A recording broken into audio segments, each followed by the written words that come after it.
व्याकरण का। और मौखिक व्याकरण पे मैं सबसे पहले आरंभ करना चाहूंगा क्या, वर्ण विचार।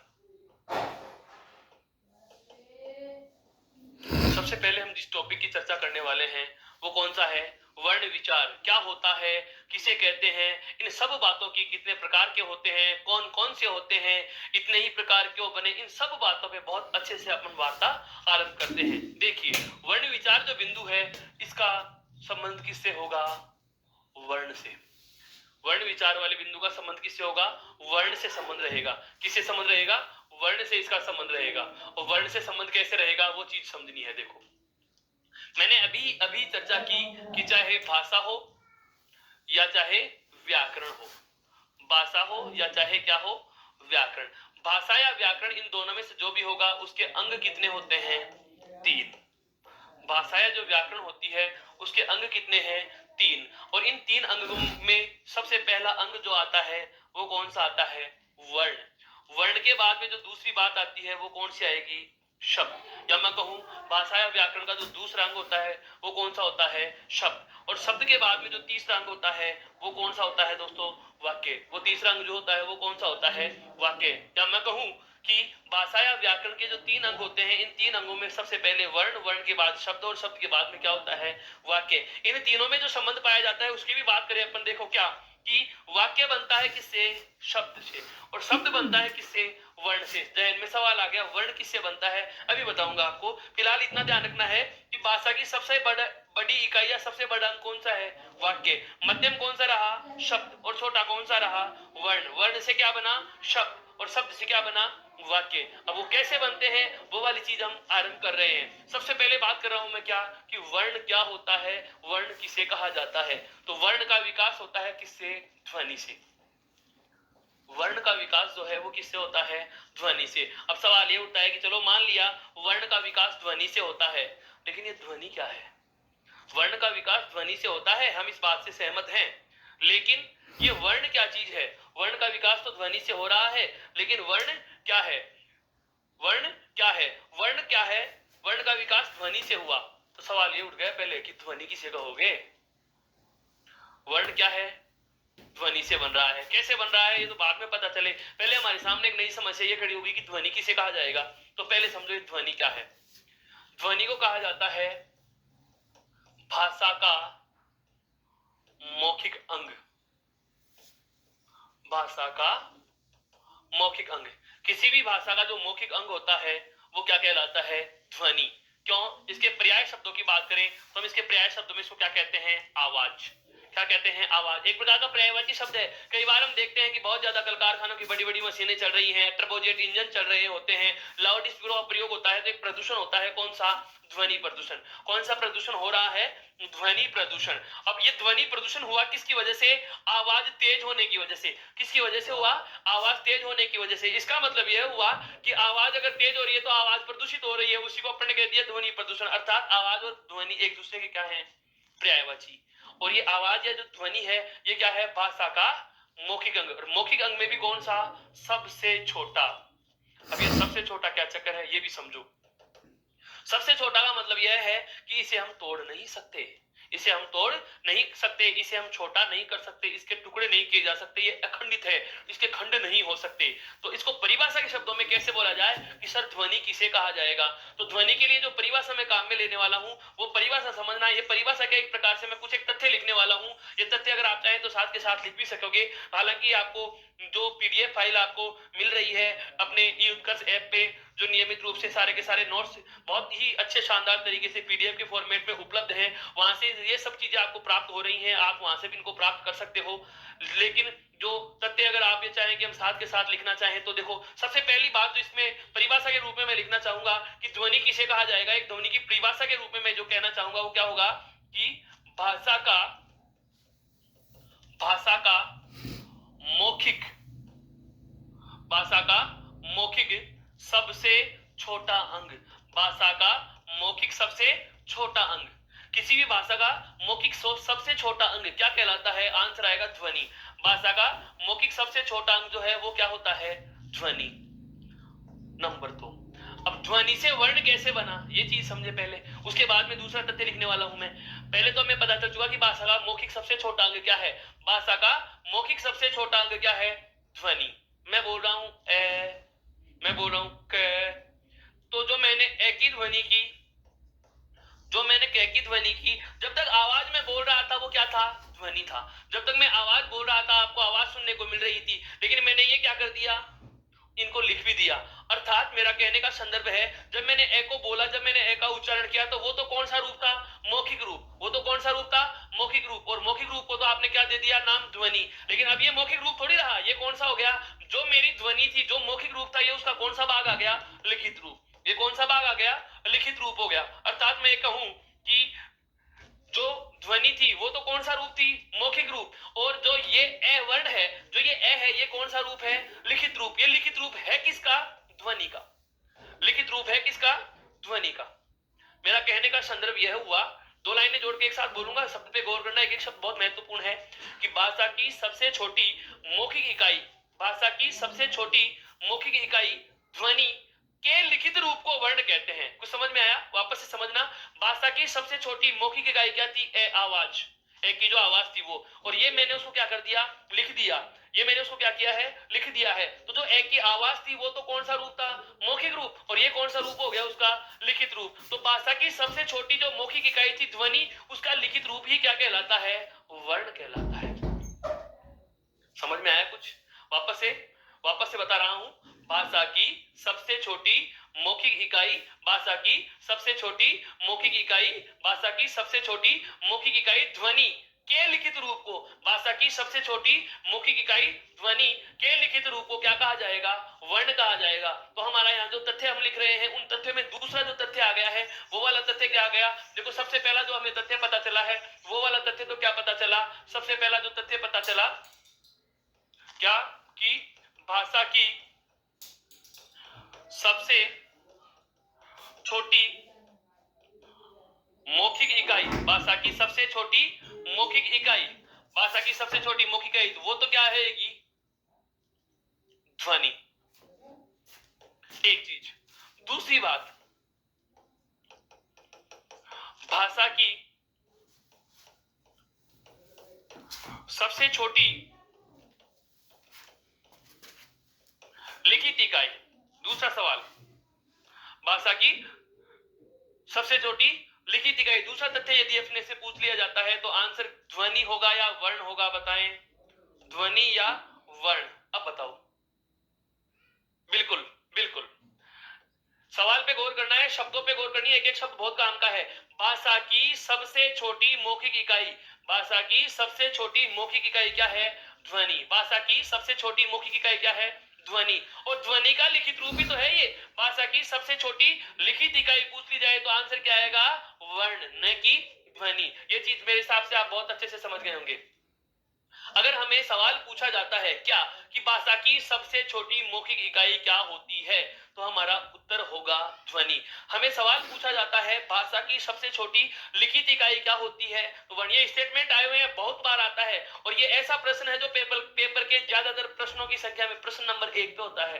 भाषा के पेपरों का मैंने बहुत ज्यादा अध्ययन किया, और मैंने अध्ययन करने के बाद एक निष्कर्ष रूप में एक तथ्य निकाल के लिया है क्या कि जिस सिलेबस में हिंदी भाषा और भाषा का व्याकरण शामिल किया जाता है, तो ज्यादातर परीक्षाओं में मैंने देखा है, मैंने महसूस किया कि पेपर का पहला ही प्रश्न ये होता है भाषा की सबसे छोटी मौखिक इकाई के संदर्भ में, या भाषा की सबसे छोटी लिखित इकाई के संदर्भ में, या मौखिक और लिखित नहीं देता, और केवल इतना ही तथ्य दे दिया जाता है क्या कि भाषा का सबसे छोटा अंग, भाषा का सबसे छोटा अंग। अब सवाल थोड़ा सा दिमाग घुमाएगा, भाषा का सबसे छोटा अंग या भाषा की सबसे छोटी इकाई। अब सवाल का आंसर क्या होगा? ऑप्शन हो जैसे कि वर्ण, शब्द, वाक्य और ध्वनि। विकल्पों पे गौर करना दोस्तों, वापस से बता रहा हूं, सवाल सुनिए पहले।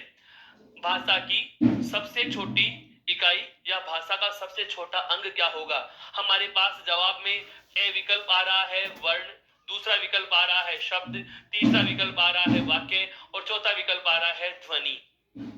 बहुत सारों का जवाब ध्वनि भी है, बहुत सारों का जवाब वर्ण भी है, कई शब्द वाले भी बैठे हैं, कई वाक्य वाले भी हैं। एक बार वापस से ध्यान देना, भाषा की सबसे छोटी मौखिक इकाई जब आपके सवाल में इकाई के साथ में मौखिक शब्द जुड़ा हुआ हो तो ये आपका जवाब क्या होना चाहिए? ध्वनि। अगर लिखित लिख दिया जाए तो उत्तर क्या हो जाएगा? वर्ण। जब लेकिन मौखिक और लिखित इकाई कुछ नहीं दे, इकाई को मैं अंग भी तो कह सकता हूं। बताओ अंग कितने हैं? 3। भाषा या व्याकरण के अंग कितने हैं? 3। कौन कौन से हैं? वर्ण है, शब्द है और वाक्य है। भाषा हो या व्याकरण हो, भाषा व्याकरण के कितने अंग होते हैं? 3। कौन कौन से? वर्ण, शब्द और वाक्य। और वर्ण, शब्द और वाक्य जो होते हैं उनमें ध्वनि तो आया नहीं ना कहीं। तो जब हमें कोई तथ्य नहीं दिया जाए या कोई शर्त नहीं दी जाए किस प्रकार की, लिखित या मौखिक प्रकार से, जब आप हमें इस प्रकार का कोई क्लू नहीं दिया गया कि लिखित पूछ रहा है या मौखिक पूछ रहा है, केवल हमें यह पूछा कि सबसे छोटा अंग कौन सा होगा, तो हमारा आंसर क्या होगा? सदैव वर्ण होगा। हमारा सदैव जवाब क्या होगा? वर्ण होगा। वापस से बता रहा हूं, ये तीनों तथ्य गौर करने वाले हैं। हमें पूछा जाता है भाषा की सबसे छोटी मौखिक इकाई, तो जवाब रहेगा ध्वनि। यदि हमें पूछा जाता है भाषा की सबसे छोटी लिखित इकाई, यदि हमें पूछा जाता है भाषा की सबसे छोटी इकाई, अगर मुझे कोई पूछे कि भाषा की सबसे छोटी इकाई क्या होगी, तो मेरे भी जहन में यही तीनों सवाल आते हैं कि मैं वर्ण को मानूं क्या? नहीं। ध्वनि को मानूं क्या? नहीं। यार दोनों को मान ले क्या? ऑप्शन यही आ जाए जैसे मान लिया वाक्य नहीं दे और वाक्य की जगह दे दे, वापस से विकल्प बना रहा हूं, सवाल वही है कि भाषा का सबसे छोटा अंग या भाषा की सबसे छोटी इकाई कौन सी होगी? वर्ण, शब्द और से वाला जो विकल्प है वो बना दे देता है क्या? ध्वनि। और देव जो विकल्प बनाता है वो क्या बना देते हैं? ए व से, दोनों। अब मेरा जवाब क्या होगा? मुझे यह प्रश्न पूछा गया है, मैं आप सभी से प्रश्न पूछूं या हमारे से यह प्रश्न पूछ लिया जाता है क्या, या हमें यह प्रश्न पूछ लिया जाता है कि वर्ण, शब्द और ध्वनि में से भाषा का सबसे छोटा अंग कौन सा होगा, तो ध्यान देना, जब कोई शर्त न दी जाए, न तो मौखिक शर्त दे और न लिखित शर्त दे, केवल मौखिक या पूछ रहा है या लिखित पूछ रहा है, इस प्रकार का कोई क्लू नहीं दिया गया, छोटा अंग पूछे तो आंसर क्या आएगा? वर्ण। तीनों चीजें ध्यान रखना, मौखिक पूछे तो ध्वनि, लिखित पूछे तो वर्ण, और मौखिक लिखित कुछ नहीं देता है तो भी आंसर क्या रहेगा? वर्ण। अगला तथ्य यहीं से आपको मैं और बता देता हूं, चौथा। क्या?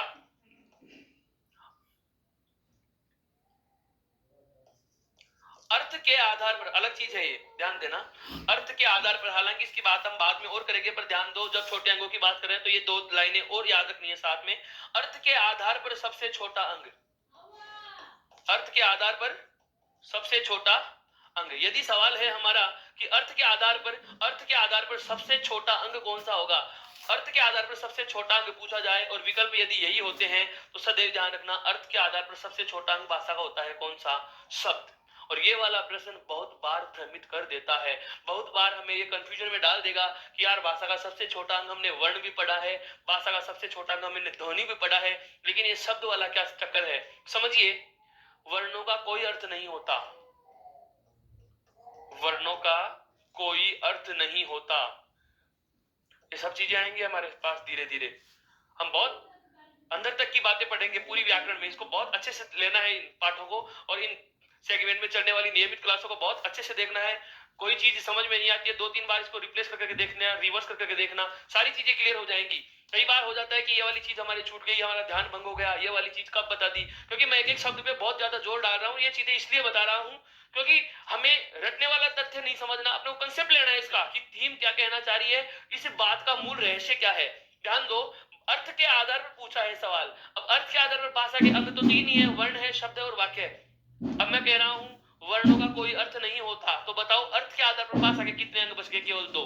एक तो शब्द बच गया और एक कौन सा बच गया? वाक्य। और हमें पता है शब्द और वाक्य में छोटा कौन है? शब्द। तो दूसरे प्रकार के प्रश्न का हमें जवाब मिल गया क्या, कि यदि सवाल पूछा जाता है अर्थ के आधार पर सबसे छोटा अंग कौन सा है, तो जवाब क्या आएगा? शब्द। तीसरा और अंतिम तथ्य जो जुड़ता हुआ है किससे? आगे वाले बिंदु से, और वो क्या है? देखो, यदि हमें पूछा जाता है भाव या भावार्थ, यदि हमें पूछा जाता है क्या?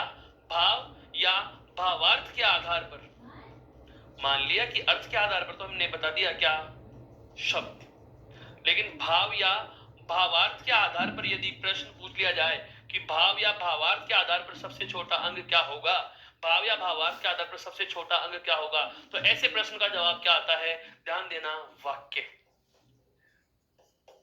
जबकि ये भाषा का सबसे बड़ा अंग भी है, लेकिन यदि प्रश्न में पूछा जाता है भाव या भावार्थ के आधार पर सबसे छोटा, तो भी वाक्य ही रहेगा। क्यों? इसकी वजह समझिए।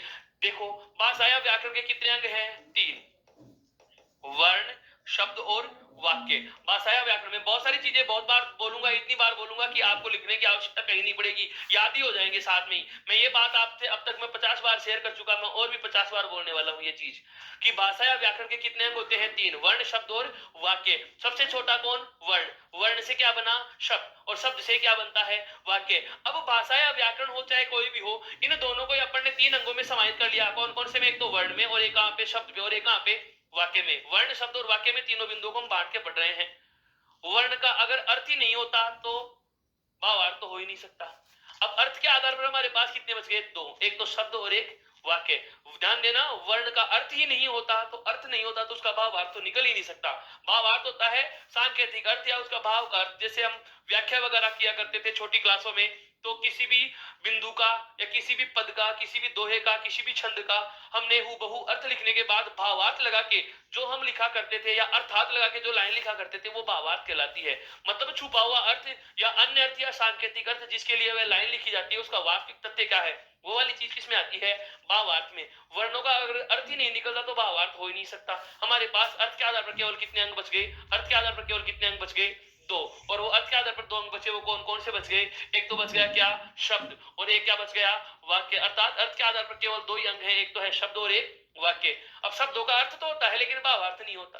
भावार्थ किसका निकलता है? केवल वाक्य का। क्यों? क्योंकि जो मुहावरे और लोकोक्तियां होती हैं वो या तो वाक्य होते हैं या फिर क्या होते हैं? वाक्यांश होते हैं।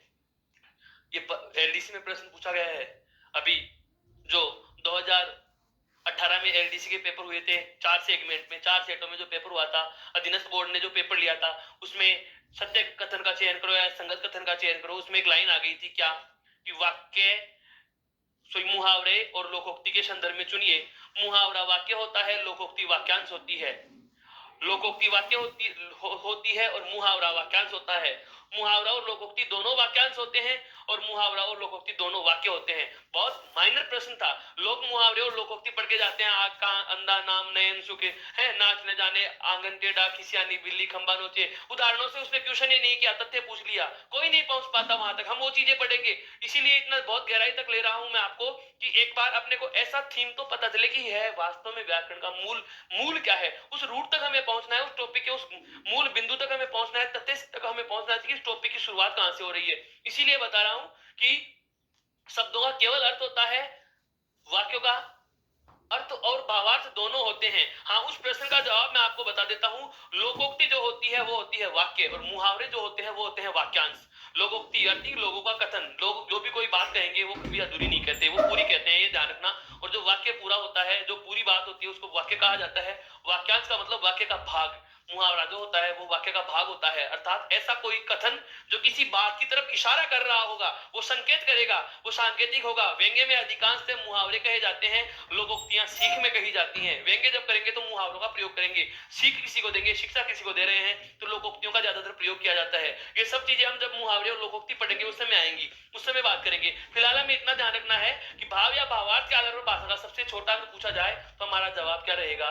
वाक्य। एक बार मैं 5 कथनों को वापस से दोहरान करना चाहूंगा मित्रों। क्या कि भाषा की सबसे छोटी मौखिक इकाई क्या होगी? तो भाषा की सबसे छोटी मौखिक इकाई क्या होती है? ध्वनि। पहली बात, भाषा की सबसे छोटी मौखिक इकाई क्या होती है? ध्वनि। ये ध्वनि आंसर कब करना है? जब सवाल में हमें क्या मिले? मौखिक शब्द मिलता है। तो जवाब क्या रहेगा? ध्वनि। दूसरा प्रश्न क्या आया? भाषा का सबसे छोटा या भाषा की सबसे छोटी लिखित इकाई क्या होती है? ध्वनि का मतलब आवाज। मौखिक हो गई, मौखिक आते तो आंसर हो गया ध्वनि। और ध्वनि को लिख देंगे तो क्या बन जाएगी? वर्ण। वो क्या बन जाएगी? वर्ण। लेकिन यदि हमारे प्रश्न में मौखिक और लिखित दोनों कुछ नहीं दे रहा है, केवल इतना ही पूछा है, भाषा का सबसे छोटा अंग, भाषा का सबसे छोटा अंग ही पूछा जा रहा है, तो ऐसे वाले हालात में भी जवाब क्या होगा? वर्ण। यदि हमें शर्त दे दी गई क्या कि अर्थ के आधार पर, शर्त यदि हमें दे दी जाती है कि अर्थ के आधार पर भाषा का सबसे छोटा अंग क्या होगा, तो जवाब आता है केवल और केवल क्या होगा? शब्द। और यदि हमें शर्त दे दी जाती है क्या कि भाव या भावार्थ के आधार पर भाषा का सबसे छोटा अंग क्या होगा, तो हमारा जवाब क्या रहेगा? वाक्य। अर्थ भाव या भावार्थ के आधार पर हमें यदि पूछ लिया जाए कि सबसे छोटा अंग कौन सा होगा, तो जवाब हमारा क्या रहेगा? वाक्य। अब आ जाओ हमारे टॉपिक पे कि वर्ण विचार के अंतर्गत सबसे पहले अपना आरंभ क्या करेंगे कि वर्ण किसे कहा जाता है? वर्ण किसे कहा जाता है? तो ध्यान देना, सबसे पहले मैं बात करूंगा किसकी? वर्ण विचार में। अच्छा, वर्ण विचार किसे कहेंगे? वर्णों के बारे में चर्चा करना, यानी कि वर्णों का शुद्ध लेखन, वर्णों का शुद्ध उच्चारण और वर्णों का शुद्ध प्रयोग, वो क्या कहलाता है? वर्ण विचार। वो वाली परिभाषा भी अगर हम लिखना चाहें तो लिख सकते हैं। सबसे पहले मैं बताऊं कि वर्ण विचार क्या होता है, तो वो भी चीज आप लिख सकते हैं कि वर्ण विचार किसे कहेंगे। तो वर्ण विचार में अपन क्या क्या चर्चा करेंगे? वर्णों का शुद्ध लेखन, वर्णों का शुद्ध लेखन कोमा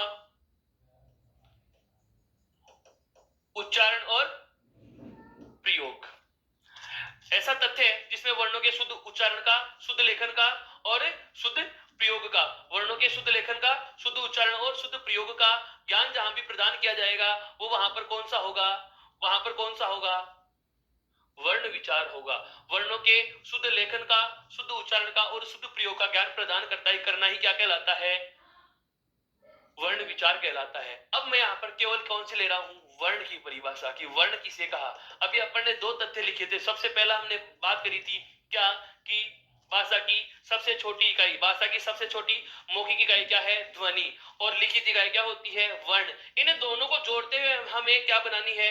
वर्ण की परिभाषा बनानी है। तो क्या कह सकता हूं मैं कि भाषा की भाषा की सबसे छोटी भाषा की सबसे छोटी मौखिक इकाई, बिल्कुल आपके दिमाग में जवाब आ चुका होगा।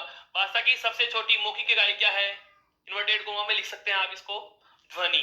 भाषा की सबसे छोटी मौखिक इकाई ध्वनि के लिखित रूप को वर्ण कहा जाता है। शब्द को समझना, इसको लिखित रूप को, भाषा की सबसे छोटी मौखिक इकाई ध्वनि के लिखित रूप को वर्ण कहा जाता है। क्या कहा जाता है? वर्ण कहा जाता है। वापस से समझना, पूरी परिभाषा में दोहरान कर रहा हूं। क्या?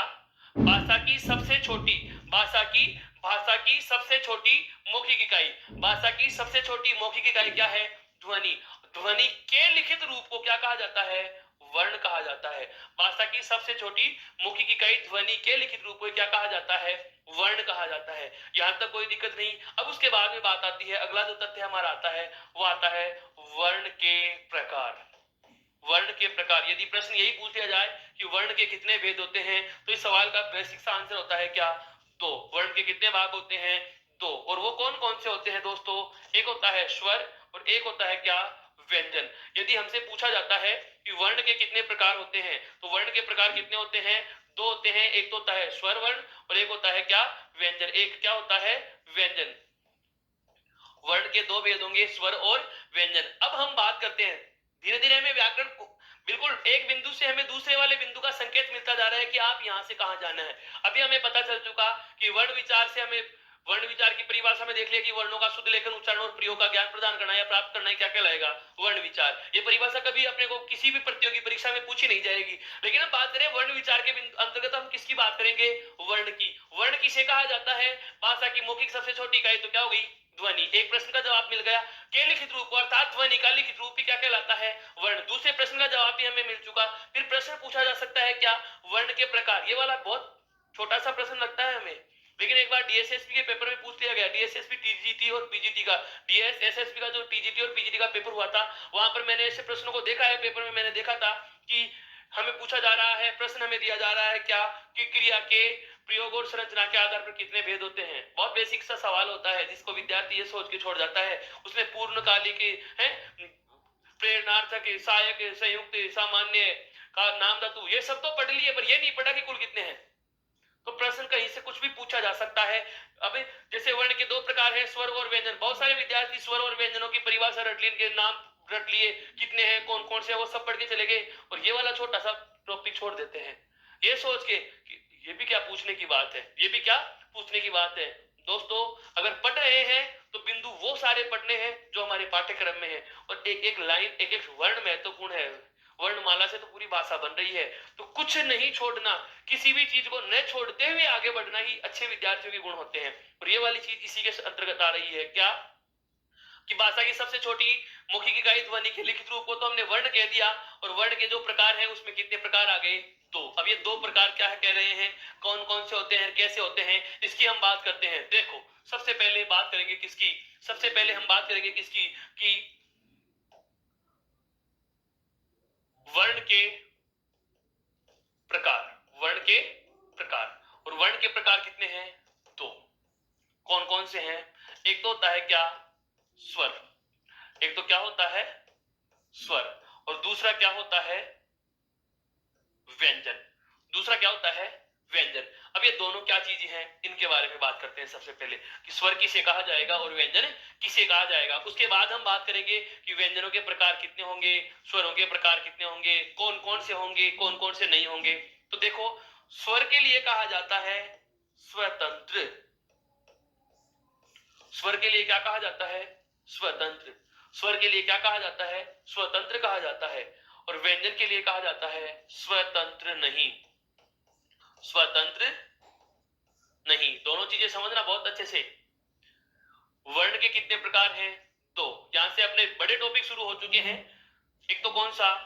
वर्ण। और वर्ण के भाग कितने हो गए? दो। एक तो आ गया स्वर और दूसरा व्यंजन। स्वर के लिए मैंने कहा स्वर क्या होता है? स्वतंत्र। व्यंजन स्वतंत्र नहीं। स्वतंत्र है और स्वतंत्र नहीं है, इसका मतलब क्या है पहले ये समझो।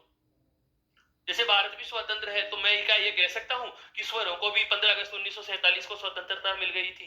नहीं। यहां स्वतंत्र कहने का संदर्भ किस चीज से है, वो चीज समझनी है अपने को। ध्यान दो, हम किसी भी वर्ण का जो उच्चारित रूप होता है, वर्ण का जो उच्चारित रूप होता है, वर्ण के उच्चारित रूप को हमने नाम क्या दिया था? ध्वनि। जब हम कोई भी ध्वनि उच्चारित कर रहे हैं, जब हम किसी भी वर्ण का उच्चारण कर रहे हैं, तो जो हमारी जो ध्वनि आ रही है, उस ध्वनि के साथ साथ हम महसूस करते हैं कि प्राणवायु भी निकलती है। क्या निकलती है? प्राणवायु, यानी कि मुंह से निकलने वाली हवा। समझना, मुंह से निकलने वाली वायु, मुंह से निकलने वाली वायु। किसी भी वर्ण का या किसी भी ध्वनि का, किसी भी शब्द का, किसी भी वाक्य का जब हमारे मुंह से उच्चारण किया जाएगा, तो हम महसूस करेंगे कि आवाज तो आएगी ही आएगी। आवाज के साथ साथ क्या निकलती है? प्राणवायु निकलती है, मुंह से हवा निकल रही है। तो यदि जो मुंह से निकलने वाली हवा है, वो बिना किसी अवरोधक के बाहर आ जाती है। ध्यान से समझना, वाक्य अंतर से निकलने वाली प्राणवायु बिना किसी अवरोधक के, जो आवाज है वो भी बिना किसी अवरोधक के। अवरोधक कौन होते हैं? मुख अवयव। अवरोधक कौन है? मुख अवयव। मुख अवयव का मतलब मुख के विभिन्न भाग। मुख के विभिन्न भाग कौन कौन से हैं? जैसे बात करता हूं मैं आपके सामने, कंठ है, काकल है, तालु है, मूर्धा है, मसूड़े जिसको अपन बोलते हैं, दंत है या ओष्ठ है। मुख के जो विभिन्न भाग हैं या मुख के जो विभिन्न अवयव हैं, जिनमें कंठ है, काकल, तालु, दंत, ओष्ठ, इनमें से किसी भी भाग को बिना किसी अवरोधक का सामना किए या इनमें से किसी भी भाग की वजह से इन्हें उच्चारण करने में या स्वरों को बोलने में यदि कोई बाधा नहीं आ रही है, तो इसका मतलब ये स्वतंत्र होंगे। ऐसा कोई भी ध्वनि चिन्ह या ऐसा कोई भी वर्ण चिन्ह या ऐसी कोई भी ध्वनि या ऐसा कोई भी वर्ण का भाग जिसे बोलते समय मुंह से निकलने वाली हवा बिना किसी अवरोध के बाहर निकल रही है, अर्थात वह स्वतंत्र उच्चारित हो रही है, तो वो तो क्या कहलाते हैं? स्वर। और यदि किसी वर्ण को बोलते समय और यदि किसी वर्ण के भाग को बोलते समय, किसी ध्वनि चिन्ह को उच्चारित करते समय जो मुंह से निकलने वाली प्राणवायु और जो ध्वनि है वो किसी अवरोधक का सामना करके आ रही है। अवरोधक के संदर्भ में कौन? चाहे वो कंठ हो, काकल हो, तालु हो, मूर्धा, दंत है या ओष्ठ है, इनमें से किसी भी अवरोधक की वजह से हवा या ध्वनि को रुकावट हो रही है या बाधा का सामना करना पड़ रहा है या रुकावट के साथ वो उच्चारित हो रहे हैं, अर्थात वो स्वतंत्र तरीके से नहीं बोले गए, उनको क्या कहा जा रहा है? व्यंजन। अब ये वाली परिभाषा भी हमने रटने से याद नहीं होती, ये केवल तथ्य है, इसका मूल तथ्य है जो स्वतंत्र है और स्वतंत्र नहीं, इन दो शब्दों को परिभाषित करता है। अब इनको थोड़ा सरल शब्द से समझने की कोशिश करें। बात करें कि स्वर किसे कहा जाएगा और व्यंजन किसे कहा जाएगा, तो एक बहुत सरल परिभाषा में इनको समझा रहा हूं। ऐसा कोई भी वर्ण जिसको उच्चारण करने में, जिसको बोलने में किसी अन्य वर्ण की सहायता नहीं लेनी पड़ती हो। जैसे मैं बोलना चाहूंगा, मैं एक ध्वनि उच्चारित कर रहा हूं, कौन सी? ए। मेरे को बोलना है ए। अब मैं जब ए बोल रहा हूं, ए, तो ए का जब मैंने उच्चारण किया, तो ए को आप कितनी देर तक बोलते रहो? ए। इसका मतलब यह हुआ कि शुरू से अंत तक ए की ध्वनि में अन्य किसी और ध्वनि का योगदान नहीं है, अर्थात ए अकेला बोला जा रहा है। इसको बोलने के लिए किसी और वर्ण की मुझे आवश्यकता महसूस नहीं हो रही है। मेरा कहने का आशय यह है कि वे वर्ण या वे ध्वनियां जिनको बोलते समय मुंह से निकलने वाली हवा स्वतंत्र तो निकल ही रही है, लेकिन जिनके उच्चारण में अन्य किसी वर्ण की कोई सहायता नहीं ली जाती, अर्थात जो स्वतंत्र उच्चारित हो जाते हैं, अर्थात जो स्वतंत्र उच्चारित हो जाते हैं। तो इसमें दो चीजें जुड़ गई हैं। पहली तो क्या, जो स्वतंत्र उच्चारित होते हैं, यानी कि जिनका स्वतंत्र उच्चारण हो रहा है, वे वर्ण चिन्ह या वे वर्ण ध्वनियां जो स्वतंत्र बोली जा रही हैं। दूसरी बात क्या, जिनके उच्चारण में किसी अन्य वर्ण की सहायता नहीं ली जा रही, जिनके उच्चारण में किसी अन्य वर्ण की सहायता नहीं ली जा रही है। तो यहां पर मैं लिख सकता हूं सहायता नहीं,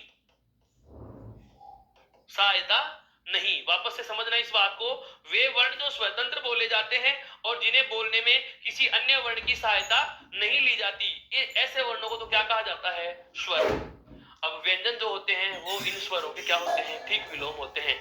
जैसे ये स्वतंत्र उच्चारित हो रहे हैं तो ये स्वतंत्र उच्चारित नहीं, तो इनका जो तथ्य है वो वाला तथ्य क्या हो जाएगा कि जिनका स्वतंत्र उच्चारण नहीं हो सकता। अब ये चीज समझ में आ गई होगी कि जिनका स्वतंत्र उच्चारण नहीं हो सकता, जिनका स्वतंत्र उच्चारण नहीं हो सकता, वो किसी न किसी अन्य वर्ण की सहायता से बोले जाएंगे। अब ये कैसे बोले जाते हैं, इस चीज को समझना है एक उदाहरण से।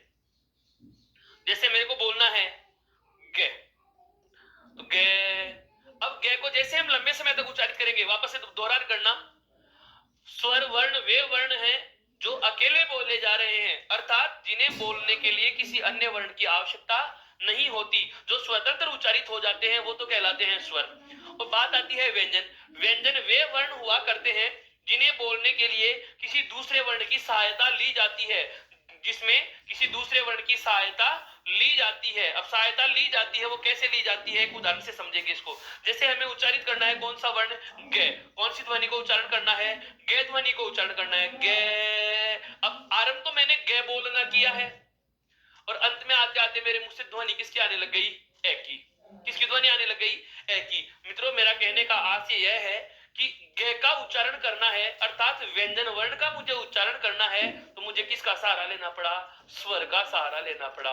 किसका सहारा लेना पड़ा, स्वर का सहारा लेना पड़ा। अर्थात यह हुआ कि व्यंजनों के उच्चारण में दूसरे वर्ण की सहायता मुझे लेनी पड़ रही है। अब दूसरे वर्ण की मेरे को सहायता लेनी पड़ रही है तो मैं ये कह सकता हूं कि मैंने इनका स्वतंत्र उच्चारण नहीं किया, मैंने इनका स्वतंत्र उच्चारण नहीं किया। दोनों की परिभाषाएं अंतर के सहित समझ में आ गई होंगी क्या, कि वर्णों के प्रकार कितने हैं, दो। कौन कौन से, एक तो है स्वर, एक तो कौन सा वर्ण है, स्वर वर्ण है, एक तो कौन सा वर्ण है, स्वर। स्वर में क्या कि वे वर्ण जो स्वतंत्र उच्चारित होते हैं, अर्थात जिन वर्णों के उच्चारण में किसी अन्य वर्ण की सहायता नहीं ली जाती।